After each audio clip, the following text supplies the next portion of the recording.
Funding for This Is Nashville comes from you, our listeners, and Music City Prep Clinic, Nashville-based provider for PrEP, and offering comprehensive sexual health services in an environment designed to be safe, professional, and shame-free. Learn more at musiccityprep.org. I'm Khalil Ekulona, and this is Nashville. Today, my guest needs no introduction. She's kind and graceful, with an ebullient personality and an easygoing manner. It makes sense how she's been able to capture hearts of millions over the course of her nearly 50-year career. She's a 6-time Grammy Award-winning singer-songwriter, a philanthropist, a leader in religious circles, an advocate for youth, a wife, and a mom. It is my honor to welcome Amy Grant to This Is Nashville. Amy, thank you for being here. I'm so glad you asked. This is beautiful. This is beautiful. How are you doing today? I'm doing great. It's sunny outside. It's beautiful. Mm-hmm. I'm excited about the work I'm doing. My kids are all thriving. We're 5 adult kids, and each exercising their capacity to build the life that's meant for them. And I get to witness it. That is beautiful. Yeah. That's probably every parent's dream, I imagine. Yeah. Okay, I do want to tell a brief story about how we met. Okay. I'm in town. I met your daughter, and they're like, come over to my parents' house for Easter 2022. I'm like, okay, cool. They're like, they live down in Belmead. Come. So I get there. Your husband, Vince Gill, answers the door. I'm like, Vince, nice to meet you. I go into your beautiful home. You are busy being the host with the most. There's about 70 people all over the place. You're greeting folks, making me and others feel comfortable while it's Easter Sunday, so you're taking care of these wonderful, delicious racks of lamb. You're doing so much all over the place. And I'm walking around the house, and I'm there for about an hour and a half, right before we're eating. And I go into a side room to use the restroom, and I see a room full of guitars. I was like, wow. I don't think I've ever seen so many guitars in one place outside of a guitar center or like a Sam, where you buy stuff. And I went up to your daughter and I was like, hey, who's the musician? Like, both of them? I'm like, what do you mean? They're like, Amy Grant and Vince Gill? And I said to myself, Where am I? Where am I? Khalil, you did not know. And they were apologizing. I said, no, it was wonderful because I got to meet you both as human beings. I didn't walk into there being like, wow, I'm walking into the home of Amy Grant and Vince Gill. I got to meet you as Amy and Vince. And that's very different. I got to ask you, how often do you get that from people? How often are people meeting you as Amy? I love that you said that. Well, I'm 64. I don't look the way I did in my younger videos. And I love the anonymity that time brings. And honestly, I have discussions with people all the time, and they go, oh, I didn't know, whatever it was. A couple of summers ago, Drew Holcomb asked me to come and sing with, I think Drew and Johnny Swim were going to back me up on Baby Baby. So they were doing the big music festival in Chattanooga. I just had a 1-song appearance to come out at the end of their set. And I'd been there at rehearsal. I was there in the cafeteria. And my friend, Jennifer Cook, and we were at an empty table, and somebody came and said, is anybody in these chairs? And we said, no, thinking they were going to join us, and they took the chairs away. Oh, wow. And I just said, Jen, it's all the energy is somewhere else. And after I got out and sang a little part of an old song, the stage crew came over and they're like, oh my gosh, we were all together. But time, everybody has their time to be in the vortex of energy. And I had my time as well to be in the vortex of music energy. And now my energy is going other places. I still make music. I still tour. I'm actually working on a new record, which is so thrilling. And but I love how life feels right now. How does life feel right now? Outside of that vortex of energy, specifically in the music industry? Oh, my goodness. Well, to me, really and I hope this is true for all people, but if this is my fourth quarter, which I believe it is, I hope it's a long fourth quarter with a lot of overtimes, but if this is my fourth quarter, I feel like my problem-solving skills are the highest they've ever been. I might not remember all of the great things that have happened, or I might not remember somebody's face. But for somebody to say, this is what we're dealing with, this is where we're trying to get, because I've lived so much life, connecting those dots, connecting the people, saying this community could help that community. Those problem-solving skills are at the top of their game. And my greatest joy in life is connecting surplus with need, whether it's actual food or people or space or, I just love that. And because the life I've led in so many circles, I got a lot of numbers in my phone book. Yeah. And it's just so lovely to connect people. I do want to get to your life and service and how you are connecting people and solving these problems. But, you've been in this industry since 1976. High school. Yes. Haven't slowed down. When you reflect back to all that time, you were in high school. If I recall, it was right before your 16th birthday when you got your first record contract. I did. It was a miracle because I knew so many better singers than I was. But I asked to get on a stage the first time when I was a sophomore in high school. And at the time, I was going to just the greatest hippie church down on Music Row. And and music was such a vibrant part of that. At the time, I was also going to Harpeth Hall, an all-girls day school, great prep school.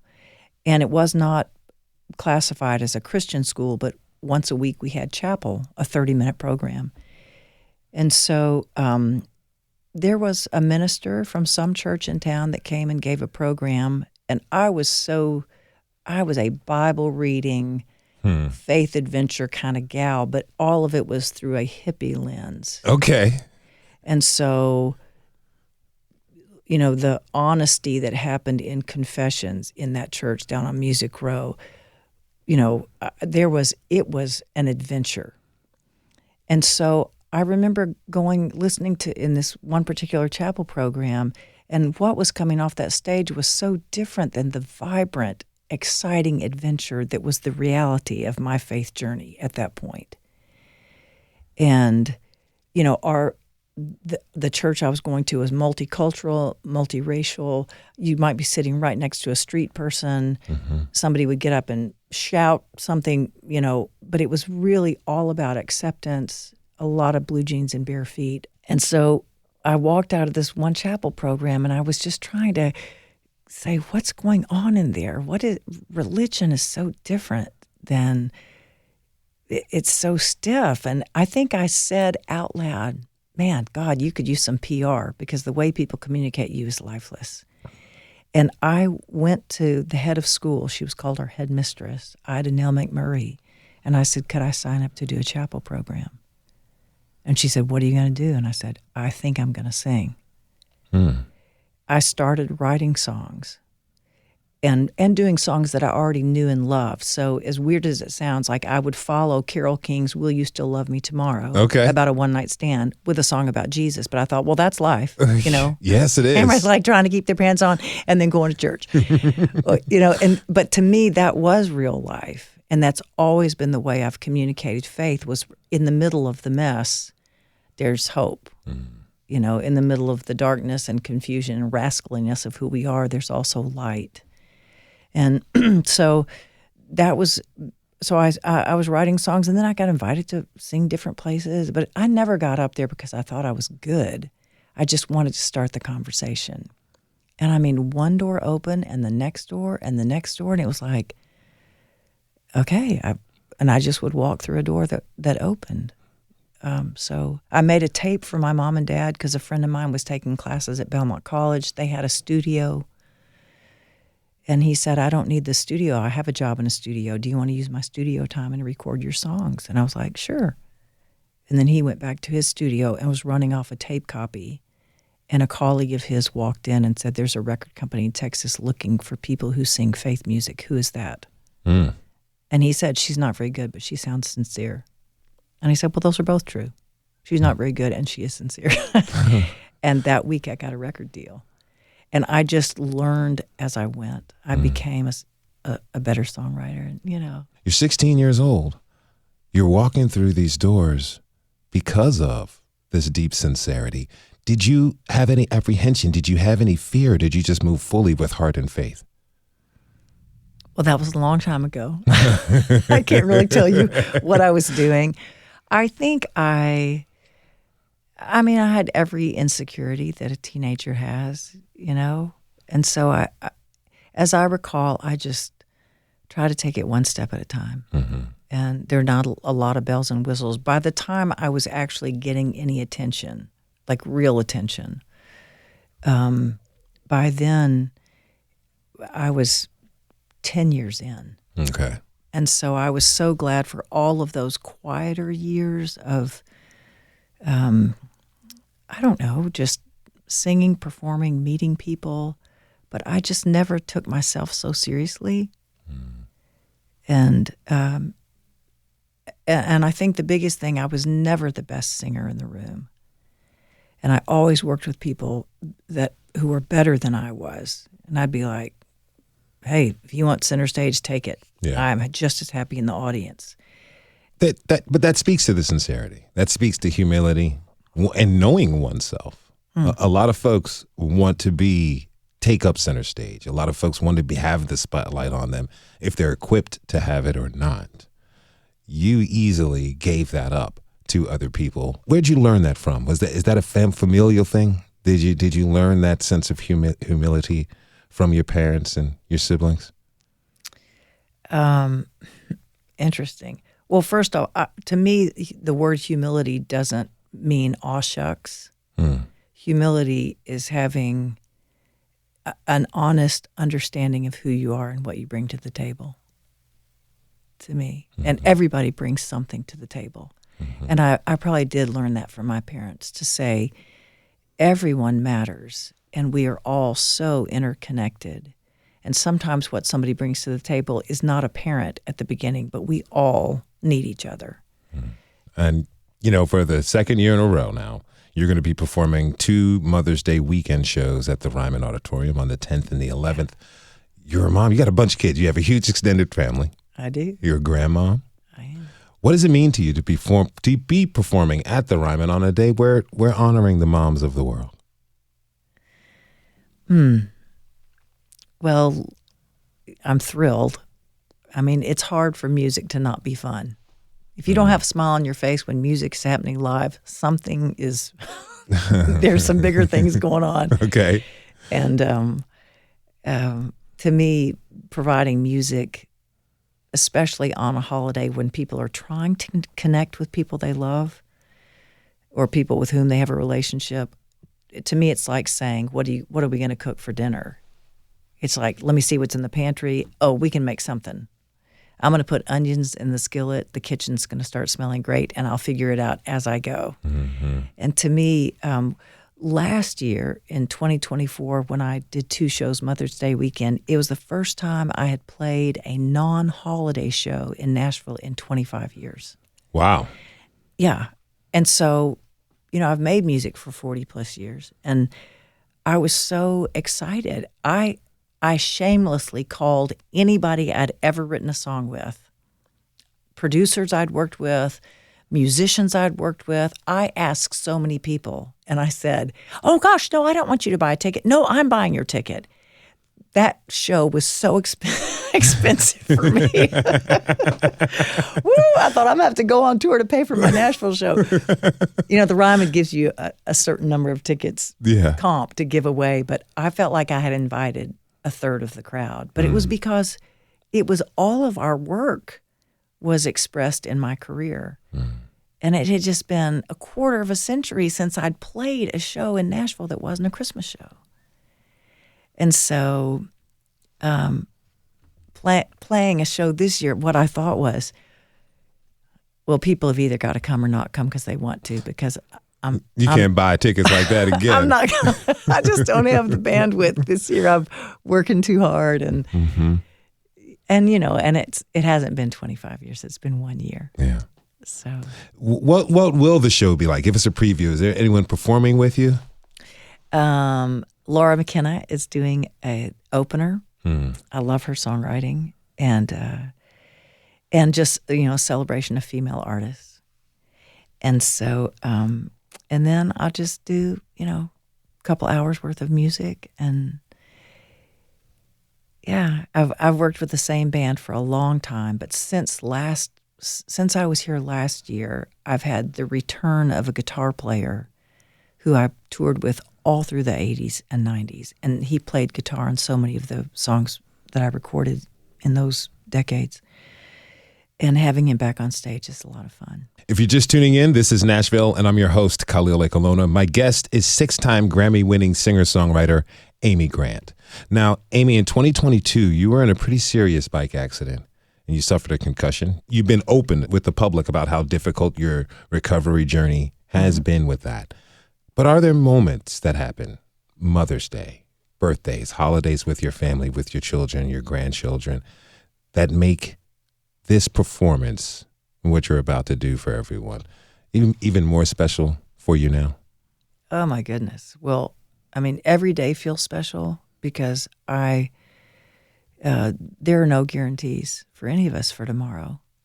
Every gathering, what I mostly want to say is look around at every face in the circle because there's no guarantee this will ever happen again. Mm-hmm. And here's how I feel about my children and Mother's Day and music. I don't expect my kids to come to the show. I've never pushed my music with my family. And, of course, if they want to come, have at it. Yeah, I'll get them whatever seat in the house they want. But it was funny, last year, I think all the kids came to the show, all 5 of them, like even my son. Mm-hmm. But I asked Will Hogue to join us last year, and I sang for the first time on stage a song I had written about my son the day that we buried one of his good friends. Mm-hmm. The kids were 19. Davis Rice, who was killed in the car wreck, was killed on his 20th birthday.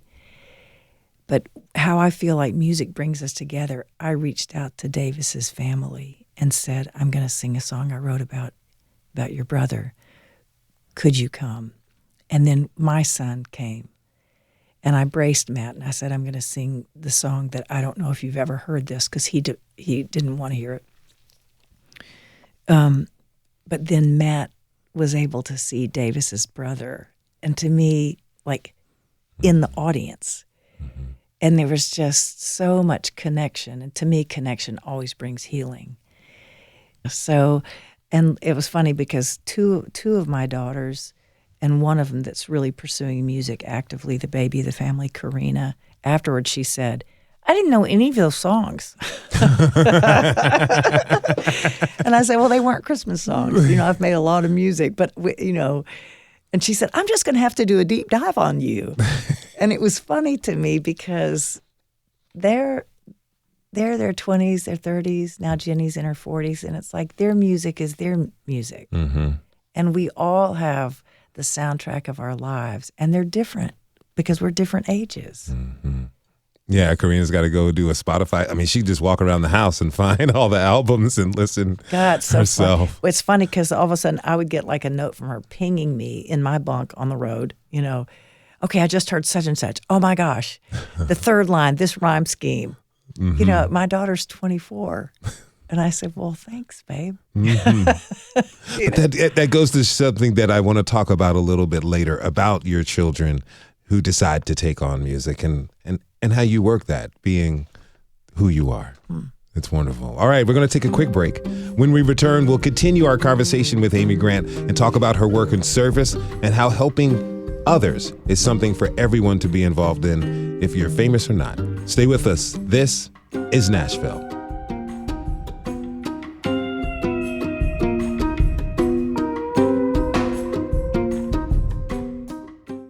Funding for This is Nashville comes from Burr & Foreman Law Firm, serving clients with transactional, litigation, and regulatory needs.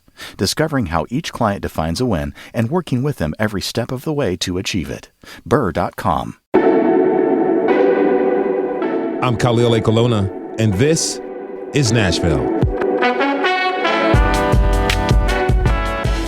My guest is singer-songwriter Amy Grant. She's won multiple Grammys, sold millions of records, and is in many ways Nashville royalty. Again, Amy, thank you for being here.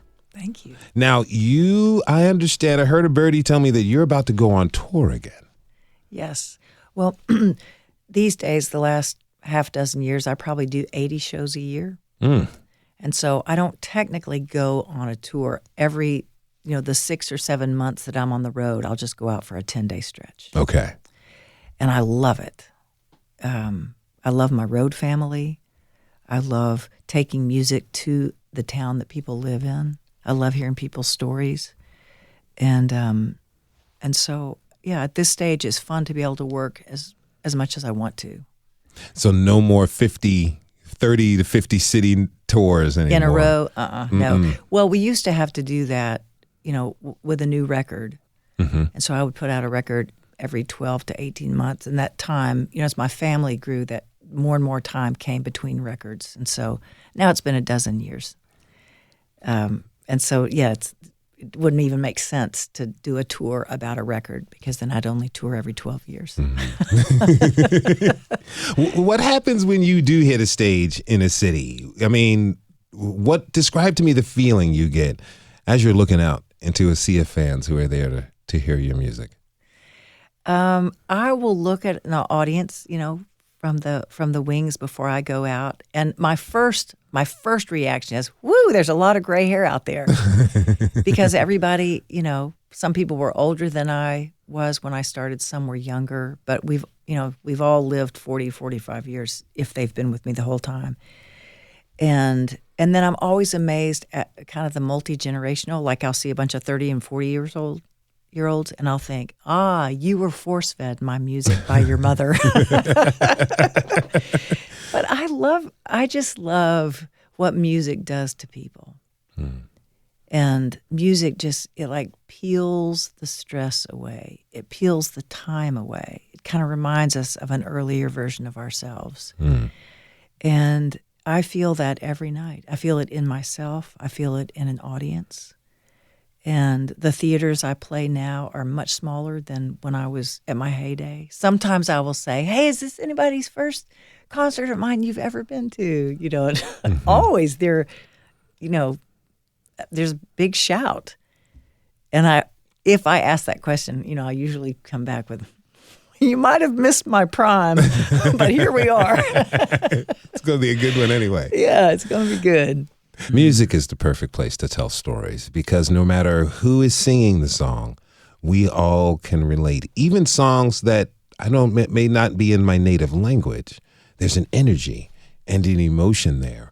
When you're writing a song, are you trying to harness a particular emotion to have expressed through this music, or is it an idea that comes up, or does that emotion create itself as the song is being performed? Well, music is written in all different ways. And I've written music a lot of different ways. I feel like my strength is as a lyricist. And so I've written a lot of songs where a musician would just hand me a track with no melody, and I'll write everything on top of it. And so, yeah, the lyric and the melody of the song. But I never would have found myself, now that's shifting to something minor. And sometimes I'll come back and say, will you do that? Will you make a few chord changes?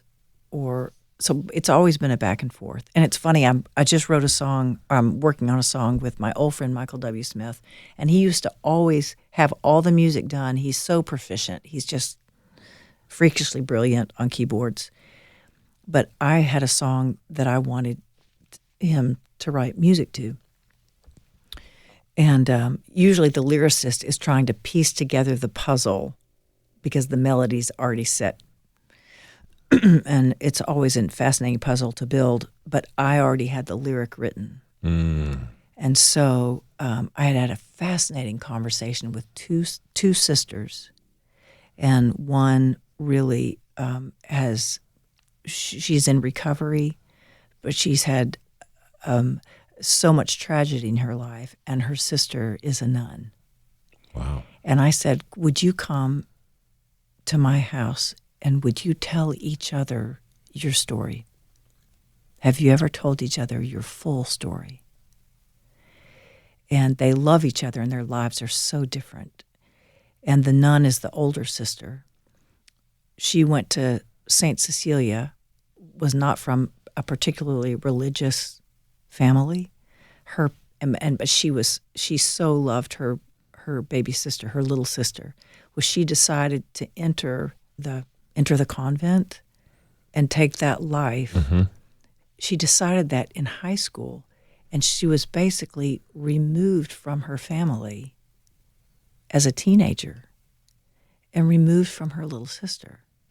And her parents had recently been through a divorce. So it was just full-on trauma for the baby sister, and really full-on trauma for the young, I believe she was called a novice, because she was not allowed to have contact with her sister. They're both in trauma. They'd never told each other that story. Now they're decades down the road, and I couldn't decide if I was going to call the song The Addict or The Saint. And I really just wound up writing the song about the younger sister. But so I had this whole lyric, and I came and played it for Michael, and he was going, I don't even know where to start with that. And I said, well, there's a rhythm to it. Help me. Let's build a drum track that kind of feels like it's got a heartbeat, and let's get the right tempo. And I'm just going to speak the lyric over it. Okay. And so here's the musician, and I'm just talking in this kind of rhythm. And then he said, I don't know what to put on it right now. And I was like, well, just listen to the story and then see what that compels you to write. And now he's brought that back to me, and I've got to shape the melody to those lyrics around that. See, there are a million ways to write a song. That sounds like a really beautiful process of doing it. We had legendary singer-songwriter himself, Larry Gatlin, on the show not too long ago, and he talked about being a songs craft person. And in order to be a good songs crafts person, you have to read a lot. Do you? Do you read a bunch? I love reading, but I mean, song ideas come up all the time, all the time. Anything that broadens your horizon it helps you write a song. I really think just being observant is what you need. But I'll have friends that will say something and they'll go, song idea. And now I've started writing them down. Okay. I have to write a song. If you're just tuning in, this is Nashville, and I'm your host, Khalil Ekulona. My guest is multi-platinum singer-songwriter Amy Grant. Now, Amy, you have been working a lot with Compassion International and nature centers. Tell me about your work that you're doing with them. Okay. I, years ago, was introduced to Compassion International, which is a child sponsorship program. So children from developing countries basically develop a relationship with an adult in another country or a child. And the services are provided for the child in need through the local community centers, which are usually a church. It's a great program. And more recently, seeing the high infant mortality rate and the high birth mother rate, much higher in an underdeveloped country, I'm using my platform during concerts to say, hey, when my youngest grandchild was born, an emergency medical team was rushed in right at the end because his heartbeat dropped. I was on the other side of a curtain along with two other siblings. And so the cheering section during the birthing was giving the couple privacy, but my daughter Millie was giving birth, and it got really quiet, and she delivered a little blue and gray baby who was fine, Oliver, but they needed all that help to make sure he was okay. And I just thought, what about a woman that's by herself and she's on a dirt floor and there's no one to hold her hand and there's nobody to help? So Compassion, one of their new efforts is to build these micro clinics specifically for prenatal medical assistance and medically assisted labor and delivery and the first year of a child's life support. And I talk about that every stage I'm on. And so I would say in my public life, that's how I spend most of my energy, trying to collect support for that. But when I'm home, it's a totally different set of passions. Like what? That occupy. Well, I think it's so easy to share what you have in abundance. And years ago, 30 plus years ago, I bought a farm because I didn't want it to be developed. It was on the end of a dead-end street that poured out onto a little historic road beside a river in Franklin. And I thought the last thing this road needs is heavy traffic. And I purchased that farm, and I thought, well, I'll never live here. But 20 years in, I thought, this is just good space. It's good mental space. How could we share this farm? And I just started talking to people. For 10 years, we hosted a day camp there, the 2 opening weeks of a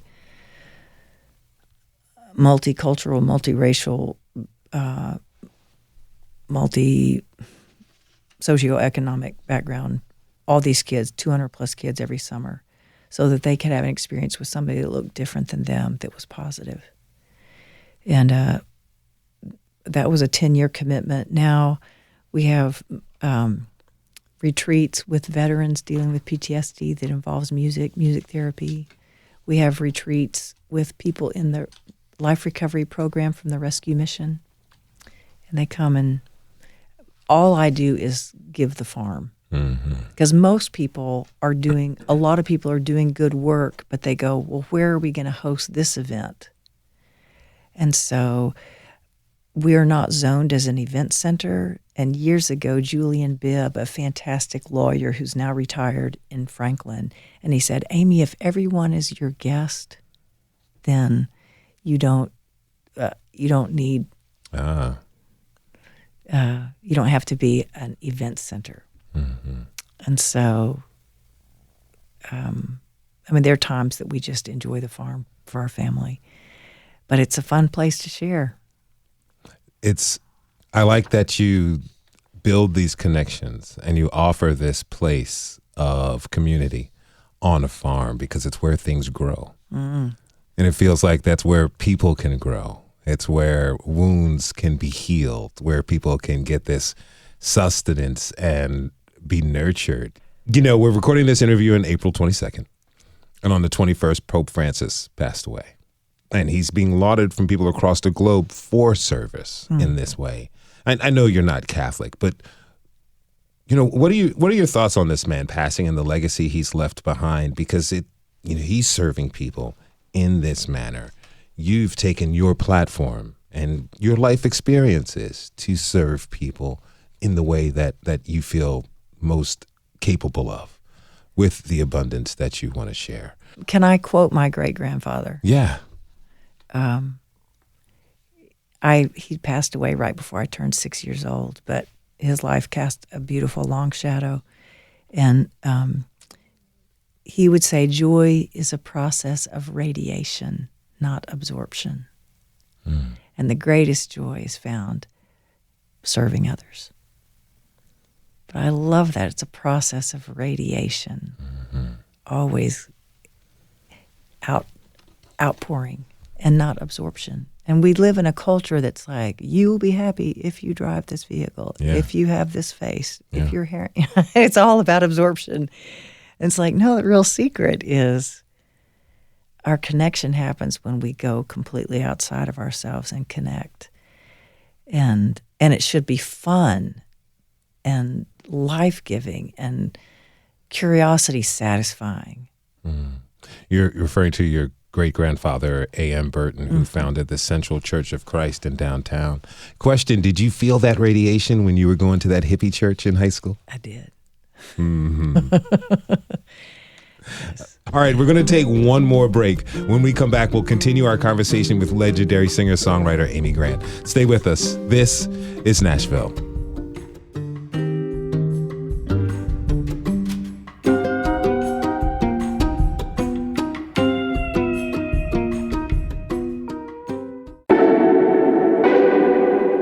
I'm Khalil Ekulona, and this is Nashville. I've been talking this hour with Amy Grant. She sold millions of records, won 6 Grammys, and is an absolute local legend. Again, Amy, thank you so much for being here. My pleasure. Okay, now, we were talking a little bit about your grandfather, A.M. Burton, who created the Central Church of Christ in downtown. Nashville is changing a lot. It's changing a whole bunch. Yeah, it's growing. And I know you've been a part of efforts to preserve the building of the church. I just kind of want to have, this has been a theme of the conversation since we started the show, This is Nashville. Nashville, changing, conservation, how we really need to, some of us, I believe, need to look into how we're going about progress in this city, how we're going about growth in this city, and what is worth preserving and why. You grew up here. I did. And I know that there are groups, none of which I am a part of right now, that are about identifying, maybe the one building in a block that needs to remain. And the reason that buildings need to remain is especially if it's connected to a story that matters. And my hope is that because the things that make Nashville so unique, it is such a crazy melting pot of, it's really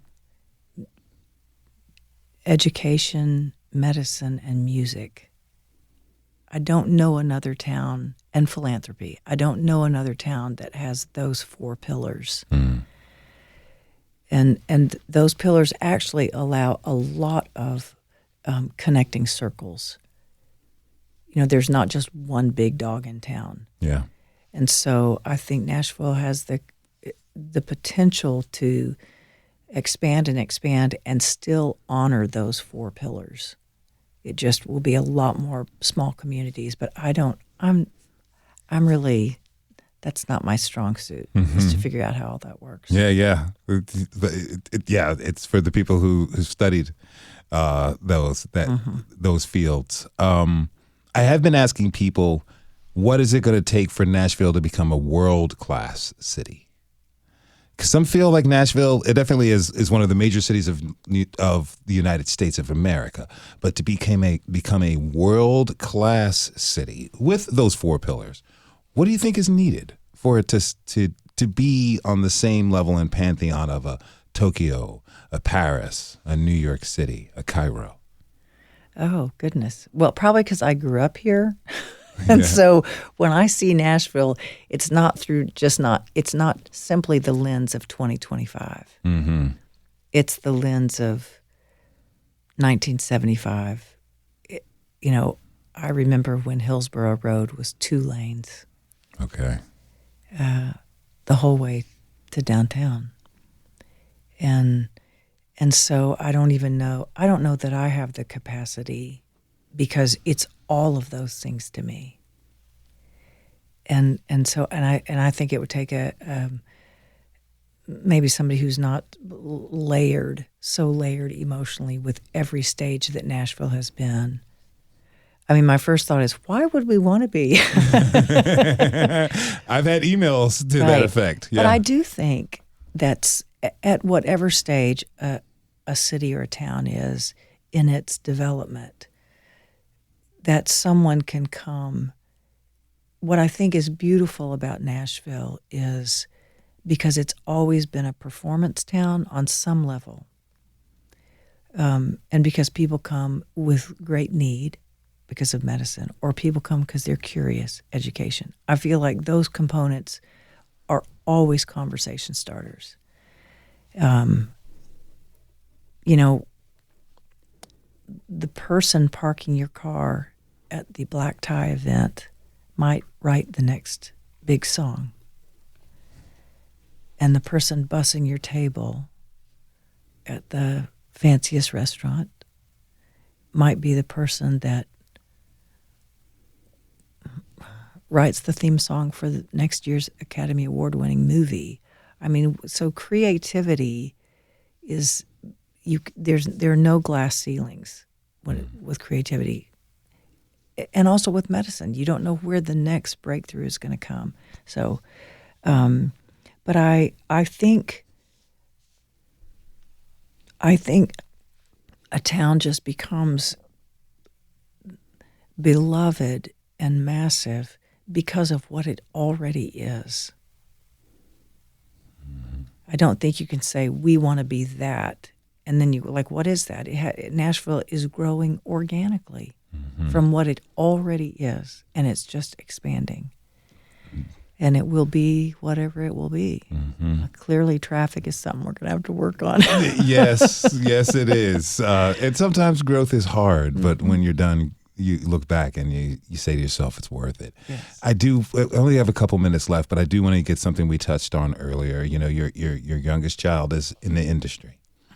And I just wonder what it's like to, you know, both you and your husband, just wonderful, legendary careers. Your little girl is in the game. Right. What advice do you have for parents who may have a child who wants to follow in their footsteps? How would you best advise to guide them? Well, I think what Vince and I have both said to Karina, and then I would love to say something she said back the other day, but to Karina, who's 24 and has been singing and writing from the time she was in grade school. And her dad has especially said, if you are willing to let music take you where it will go. If you don't say, I want to wind up on a stage at Bridgestone. If you don't say ahead of time, I want it to look like this. But if you will just let it take you where it will take you, you can find a way to build a life in music.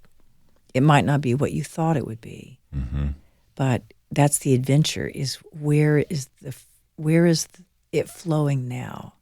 And if you say, I want to be in an arena act, the only experience you'll have is pass or fail. It either became that or it didn't. But if you just say, I'm stepping into the river and we're going to go where we're going to go. And so right now, you know, Karina has 3 jobs to support her love of music. And the other day she came over and she said, I love my jobs. And one, she's in a wedding band. Okay. 12 South, there are a lot of different configurations. It's a deep bench of musicians, horn players, singers, and the person that organizes it, depending on what the gig is, I think they have the potential of multiple bands working the same weekend. Oh, wow, okay. But they're in and out of Nashville. So she's in a wedding band on the weekends. And then she, three afternoons a week, she teaches voice at her high school. And she, you know, I love that she'll go to a very gifted singer and she'll say, you keep defaulting to the same runs, which tells me you're not risking. And live music is all about the risk. And so next time, I want you to make different choices. You know, and she because she's a singer, I think she's young, is, you know, sometimes a kid just needs to talk about their life and not have a lesson. And then she's also a nanny and assistant for her oldest sister, who's 18 years older. Okay. And we were talking the other day, and she said, I feel like my 3 jobs are really pushing my skill set. I love that. I feel so satisfied. And she said, I hope my whole life I'm an artist. And I said, you were born an artist, and I need you to remember, Van Gogh died a humble death. And he had a tortured life, and his art still impacts. And Mozart died a humble death, and his music is still played. They were born artists. And if we would look at the artists in every community, some become famous, some don't. But the circles in which those artists live are all changed because the artistry is encouraged. And so, can you pay your bills from it? Maybe yes, maybe no. Does that always need to be a part of your expression? Absolutely yes. It's interesting talking about the importance of artists and how their work remains after they're gone. Because it feels to me that some folks, particularly younger folks, want to become famous, want to get on, fame, social media, stardom, money, and all. And I imagine it feels pretty nice. It does feel good to be popular for those who even just want a small taste of it. But you're emphasizing the art, which is lasting. And connecting. Art connects us, yes. And really, a cheering crowd, yeah, sure, that's a dopamine hit. But it's not as simple as anybody that's ever made any headway at all in a career has worked really hard. Mm-hmm. They've worked really hard. Speaking of making headway in a career, I want to ask about what's coming up for the fall, because I understand you'll be working with CeCe Winans, Michael W. Smith. You're going on a Christmas tour? Yes. It's at 9 or 10 cities with Michael and CeCe, and then Vince and I'll do our shows at the Ryman. I started dancing in my seat. Yeah, you did. I did, because I thought you were going to ask me about new music. So I want to ask you about that too, yeah. I am thrilled to be doing a Christmas tour with Michael W. Smith and CeCe Winans. I thought I had unpacked my touring Christmas suitcase for the rest of my life. And I love Michael, but when I heard CeCe was in the package, I'd pack a bag to stand next to that woman any day. Mm-hmm. I want to talk a little bit about your new music coming up. What do you have planned? When is it going to come out? Give me the details. Tomorrow, I'm recording the last 4 songs. My producer is Mac McAnally, and he's fantastic, legendary songwriter, player. He was Jimmy Buffett's music director for 40 years, and still tours with the Coral Reefer Band, because that's a whole part of our culture that's alive and well, and they want to continue celebrating Jimmy's music. And we work great in the studio, and we've worked together just a 4-song project years ago, and I'm having so much fun. And it's been almost a decade and a half since I've had new music by the time this comes out. 12 years, I guess. And I'm so excited. And mostly just because when I get on stage at night, of course people want to hear what's familiar, and if you've thrown the money down to buy a ticket, somewhere along the line, you must have grown up with some of my stuff. Mm-hmm. But the evening is filled with music that's mostly 30 or 40 years old. And it just feels so lovely to be writing and singing a little bit about the view from here. What do you enjoy most? What have you been enjoying most about getting back into the studio to record and release new music after 12 years? The absolute magic of a room full of musicians, and either I play a song or I've got a recording, a simple recording, and everybody is great. And they've got a chart, and they go in and they're just kind of feeling their way through, how am I going to make this song? How am I going to put my stamp on this song? The bass part, the drummer, the keyboard player. Especially in Nashville, the caliber of musicianship, they're brilliant. Mm-hmm. And my little ding, ding, ding, ding, ding version of my song. And then it's like somebody standing in front of a 90-piece symphony orchestra, and the maestro raises his baton, and suddenly you go, oh my gosh, I can't believe it sounds like this. Best feeling in the world, creativity. Can you give us a hint when it may be released? Fall. Yes, I'll wrap it up. It'll be mixed and ready by the end of June, and then it'll come out right after that. All right, Nashville and Middle Tennessee, you heard it here first. I want to thank my guest, Amy Grant, for being with us. Amy, thank you so much. It's really been an honor. Likewise. And you can catch Amy's Mother's Day show at the Ryman Auditorium on May 10th and 11th.